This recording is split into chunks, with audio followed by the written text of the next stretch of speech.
truly autonomous driving is one of the hardest technological problems to solve on planet Earth today. For so many reasons. There's millions and millions of variables, no two roads are exactly alike, and the number of possible scenarios to navigate is almost infinite, and if you mess up, it could be seriously dangerous or cost someone their life. So the stakes are high, the difficulty is high, and yet there are some companies that are trying to solve it. Now, up until this point, I've never ridden in a Waymo or a Tesla Robotaxi, just read about them. They're not available on the East Coast here, so I've mostly just seen a bunch of videos on social media and a bunch of headlines. Waymo has been operating since 2015, and they're doing driverless, autonomous taxi rides in a few cities now. Austin, San Francisco, Silicon Valley, Phoenix, and LA. And then Tesla, despite recently announcing this whole cybercab, they've actually started doing a super limited service of their own driverless taxis in regular Tesla Model Ys, starting in Austin, Texas. The thing is, there's been a lot of chatter about both of these, kind of like as if they're sports teams, like you have to pick one of them to root for and then you have to root against all of the other ones. I definitely saw a small number of Tesla-themed creators, which were the first ones to get access to the Tesla Robotaxis, and they have been, how do I say this? They've been very forgiving of any shortcomings of the service. I've watched a handful of these videos. There's plenty of good stuff, but also plenty of weird stuff and odd maneuvers and phantom braking. There's even a video of somebody getting dropped off in an intersection and saying, "It looks like we got dropped off right here at the corner."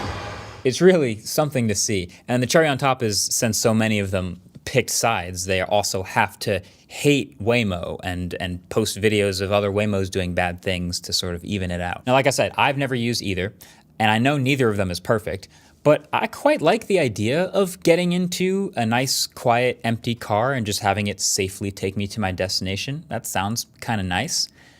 So I was just curious how good these services actually are today. So I got on a flight and I flew down to that geo-fenced area of downtown Austin where there are both Waymos and Robotaxis to find out. For the Tesla Robotaxi, they have a super limited app that you need to be given access to. I got access, so now to try to learn as much as possible, I took a bunch of rides with both of these all day and took plenty of notes along the way.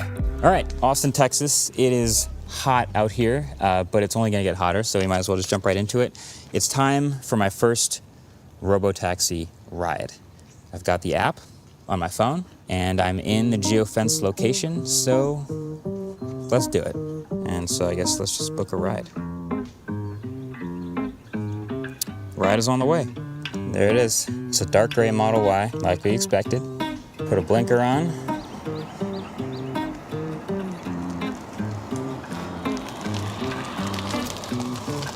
Okay, yeah. This is great, everything's normal. Robotaxi. Okay. Hello. Hello. Okay. Before we start, if you don't mind, I'll just need to verify the Robotaxi app, please. Oh, okay. Start ride. So we arrive in 9 minutes. This is our route. So it's kind of nice that we get this little screen at the bottom. We do have a pullover button. I don't think we'll need that. It's actually interesting because the car map has us going straight up to that intersection, but also it has its blinker on right now as if it's going to turn left. So it's decided to go left. That seems fine. The map readjusts. It looks like it's one of those edge cases. It's time to see what it does. It puts the blinker on. Goes around. That was good. The visuals on the screen are pretty encouraging. I guess it's just because there's a chair in front of me, which is usually all I see during a ride anyway. So there might as well be a person in the chair, even though there is no person in the chair. Sitting in the left rear seat, after a while, it just kind of felt like I got used to it. It felt like I was a passenger to a really short driver who wasn't saying anything. But as you noticed, there's obviously still a person in the car. This here is Tesla's safety monitor. Every Tesla Robotaxi has one, and that person has a few special buttons they can press on the main display. One to pull over, and one to stop in lane in case they notice anything going wrong. They all also seem to keep a rather firm grip on the door opening button for some reason. Some people think it's another way to safely disengage FSD. Thankfully though, none of these buttons were needed to be pressed during any of my rides. It's pretty normal so far, right? Please exit safely. All right. Thanks, you guys. Thank you. Have a great day.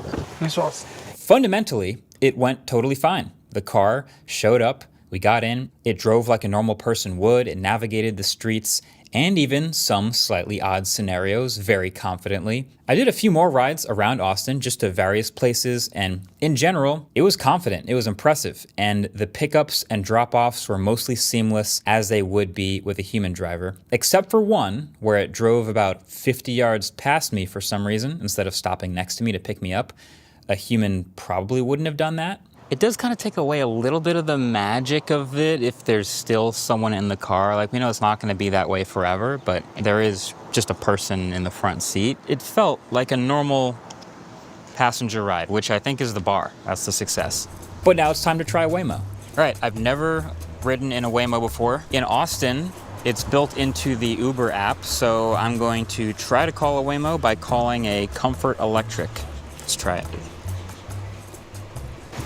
And you actually don't know if you're gonna get a Waymo or not until you get matched with one. There is a button you enable in your account once you land in Austin to allow you to get matched with Waymos, but it turns out it's still kind of by chance. So from my experience, it's about 80% regular drivers, and then once or twice out of 10, you'll get a Waymo.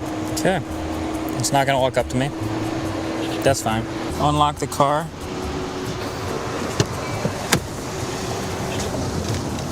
Good to see you, Marcus. Just greeted me. Start the ride.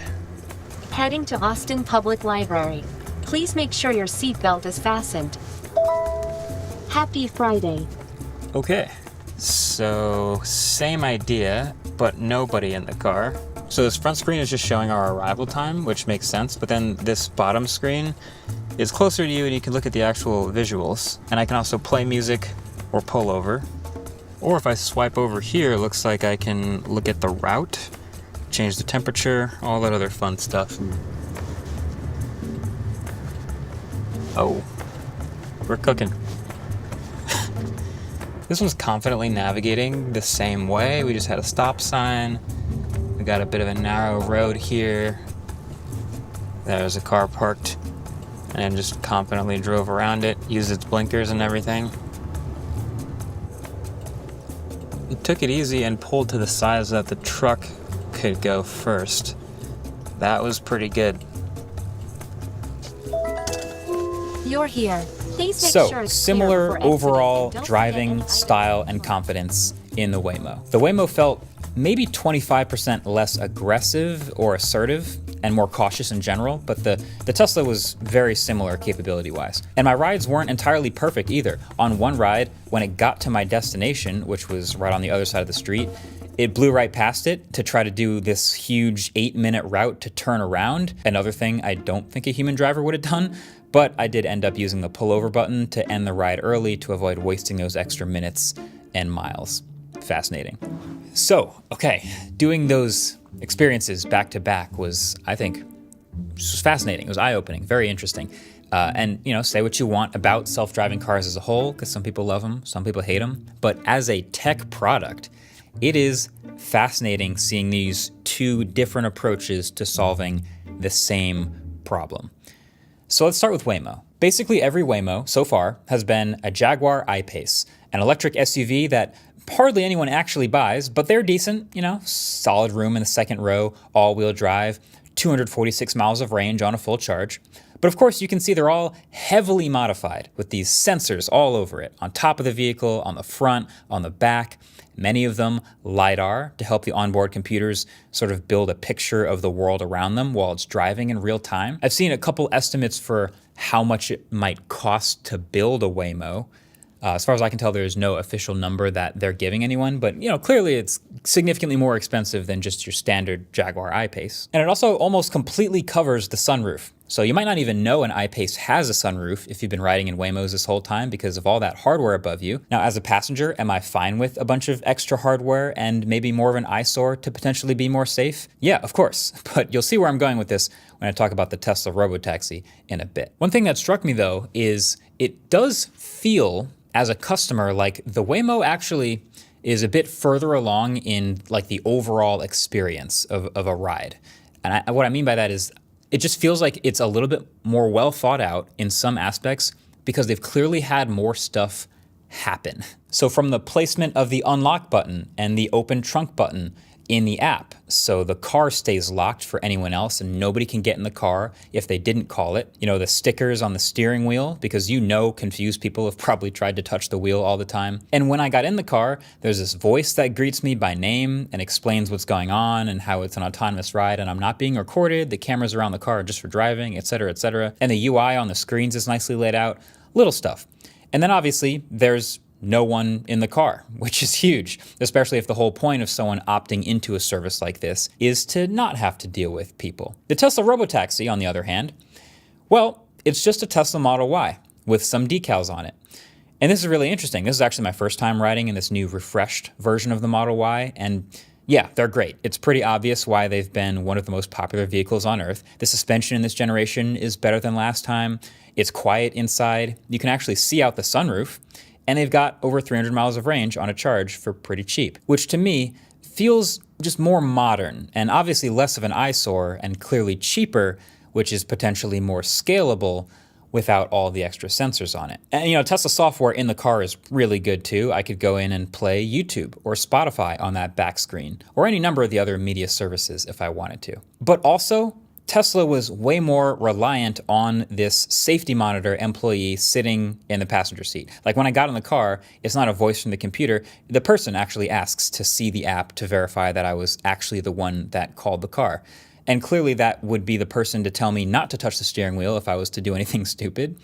But then, yeah, as a passenger, you're just kind of sharing a ride with another person, just choosing for the person to not be holding the steering wheel for the sake of helping them beta test this service, which feels a little more silly. Funny enough, Tesla, like the other day, as of when I'm recording this, started testing in like a new San Francisco geofenced area, but they're not legally allowed to test without someone in the driver's seat. So they're just running Tesla Model Ys around with someone in the driver's seat ready to take over, but they'll enable FSD. I don't know why that's so funny to me. Either way, as a newly experienced rider in the driverless cabs of each of these services and generally an optimist about new technology, here's my take. So exciting new technologies always follow, I've talked about it before, this curve of like a really steep improvement at the beginning and then a tapering off when it's good enough for the masses and doesn't make massive leaps anymore. And these Tesla and Waymo are both really early at the beginning. Maybe Waymo's a little further ahead, but they're so early that they're in small geofenced areas, in select cities, and not on highways. And some of them still have a person in the car. Both of them definitely have remote support options in case anything goes wrong.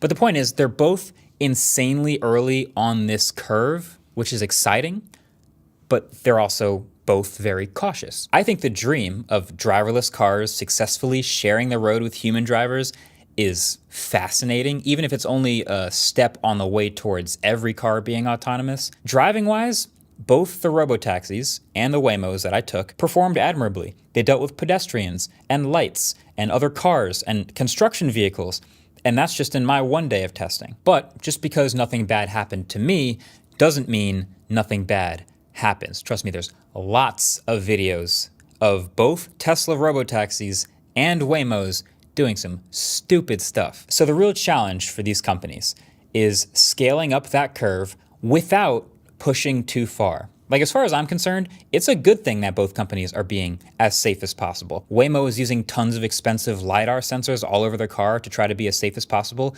Good. Tesla paying safety monitors to ride along inside every driverless car with a vice grip on a kill switch on the door handle. Good. Like, there are so many edge cases that these cars will encounter as they rack up the millions of miles of driving, construction, closed lanes, busted roads, sloppy road markings, weird signs, flooding, snow-covered roads, like anything is possible. It's like how there's a brand new sentence typed into Google every day. Like these cars are going to encounter brand new driving situations that no human driver has ever encountered before. And they're gonna have to navigate them effectively and cautiously and safely. That's hard, especially for a non-human driver. It's funny, I was talking to an Uber driver because one of the many rides I took in Austin that day was with a regular driver, and he was talking about how there's at certain intersections in the city of Austin, Texas, there's certain sensors that you have to drive over and trip just the right way to get the light to change. And Waymos miss that sensor all the time and then just sit there blocking traffic, and he's had to drive up and trip the sensor for it so that it could relieve the pressure of traffic. Crazy stuff. You'd never know. My hope is just that both these companies and any others joining this challenge for that matter try to scale this curve as, safely and methodically as possible. Like I've heard all the talk on Twitter about how, maybe Tesla, without all those expensive LiDAR sensors, will be able to scale faster because the cars are cheaper. Maybe, but if it comes at the expense of any safety, doesn't matter. It won't matter. Like if you can imagine, if there's even one bad incident or if someone gets hurt, you can see the headlines coming from a mile away, how far that sets them back. So it's easy to make fun of, but the geofenced areas and the safety drivers are actually a good thing. And I don't think either of these companies should be in any particular rush to be the first to drop these training wheels, but they're also businesses that are in competition with each other. So on the upside, both of these technologies are clearly pretty amazing. You can tell just by asking someone who grew up more than about 40 years ago what they think about self-driving cars and how they actually work. Super impressive, super complicated, very cool. Now on the downside, people on Twitter famously like to pick sides like sports teams. Like if you like one of them, then you must dislike the other one. Like you have to root for one to succeed and the others to fail. I kind of think Robotaxi versus Waymo Twitter is worse than iPhone versus Android ever was. But look at where we are now. iPhone and Android, they compete, but they also kind of coexist and push each other to be better constantly. And I don't think that's such a bad future here either. Thanks for watching. Catch you guys in the next one. Peace.